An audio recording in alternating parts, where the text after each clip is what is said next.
नमस्कार मित्र, आजच्या व्हिडिओमध्ये तुमचं स्वागत आहे। सध्या इंदोरीकर महाराज परत एकदा चर्चेत आहेत आणि कारण आहे त्यांनी केलेलं एक वक्तव्य की मी माझ्या पोरीचं लग्न धनक्यात लावणार। आणि यामागे काय कारण आहे ते आपण समजून घ्या। इंदोरीकर महाराज हे महाराष्ट्रातले प्रसिद्ध कीर्तनकार आहेत।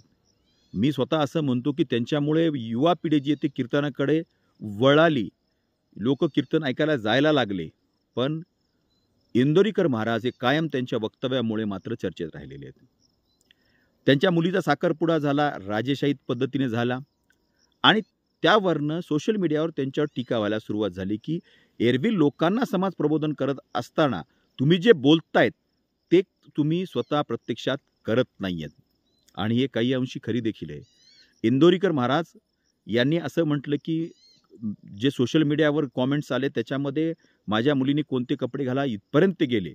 महाराज हे निश्चित त्याचा निषेध केला पाहिजे। मी स्वतः वैयक्तिक त्याचा निषेध करतो। अशा पद्धतीने कोणी टीका नाही केली। पण महाराज आपण चुकलात, कारण की असं म्हणतात की वाणी आणि वाचा याच्यामधनं जे साध्य करतात नाही ते कृतीतनं साध्य करता येते। आपण बोलता वेगळं आणि वागता वेगळं।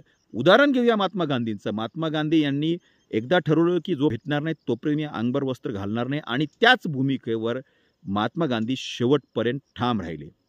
आणि आपण महाराज एरवी आपण लोकांना सांगता की बाबा तुमच्या मुलींचे लग्न हे साध्या पद्धतीने करा, साध्या पद्धतीने लग्न केले तरी देखील मुलं बाळ होतात, हा उपदेशाचा डोस आपण लोकांना पाजता। पण तुम्ही स्वतः ते कृतीत केलेलं नाही। तुमच्या मुलीचा राजेशाही थाटामध्ये जो साखरपुडा झाला, तुम्हाला असं वाटतं की पैसा माझा आहे, मी काही करेल। मग महाराज मला प्रश्न हा पडतो की जो शेतकरी, गरीब शेतकरी आहे त्याचा पैसा त्याचा स्वतःचा पैसा आहे आणि घामाचा पैसा आहे, तो काय करायचा याचा अधिकार त्याला आहे।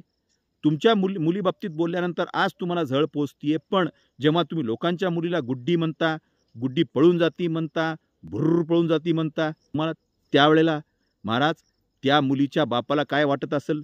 गोऱ्या बायका केल्या तर त्या पळून जातात, अशा पद्धती तुम्ही वक्तव्य करता। एका महिलेबाबतीत बोलताना प्रत्येकाने एक संयम बाळगला पाहिजे, भाषेवर स्वतःच्या कंट्रोल ठेवलं पाहिजे एका महिलेबद्दल बोलताना, ते सुद्धा तुम्हाला। आणि याच कारणामुळं बऱ्याच वेळेला इंदोरीकर महाराज त्यांच्या स्टेटमेंटमुळं अडचणीत आलेले आहेत। काही वेळा तर न्यायालयात सुद्धा काही लोक गेलेले आहेत। अमुक समतारखेला संबंध ठेवले तर मुलगा होतो, हे काय पद्धत झाली का? हे कीर्तन हा जो प्रकार आहे तो समाज प्रबोधनाचा सगळ्यात आधी आलेला प्रकार आहे। म्हणजे संत ज्ञानदेवापासनं संत तुकाराम असतील, संत एकनाथ महाराज असतील, या सर्व संत परंपरेतल्या लोकांनी कीर्तनामधून ज्ञान प्रबोधन केलेलं आहे, जातीपातीचे विषय मिटवण्याचा प्रयत्न केलेला आहे। आणि इंदोरीकर महाराजांचं कीर्तन म्हणजे सांगायचं म्हणजे थोडक्यात एक कॉमेडी शो असल्यासारखं लोक बघायला जात आहेत। आता याला कारण असं आहे की इंदोरीकर महाराज असं बोलतात, याला कारण आहे आपले लोक। कारण की वर्गणी गोळा करायची, इंदोरीकर महाराजांचं कीर्तन ठेवायचं आणि त्यांच्याकडनं शिव्या खाऊन घ्यायच्या, अशा पद्धतीचं काम चालू असतं आपल्या लोकांचं सुद्धा। गॉगलवर सुद्धा त्यांनी टीका केलेली की लिंबाखाला 30 रुपयाचा गॉगल घालून नवरी येते। महाराज तुमच्याही मुलीच्या डोळ्याला कदाचित 50,000चा गॉगल असू शकतो, अशा चर्चा सध्या सोशल मीडियामध्ये आहेत। किती रुपयाचा आहे ते मलाही माहीत नाही।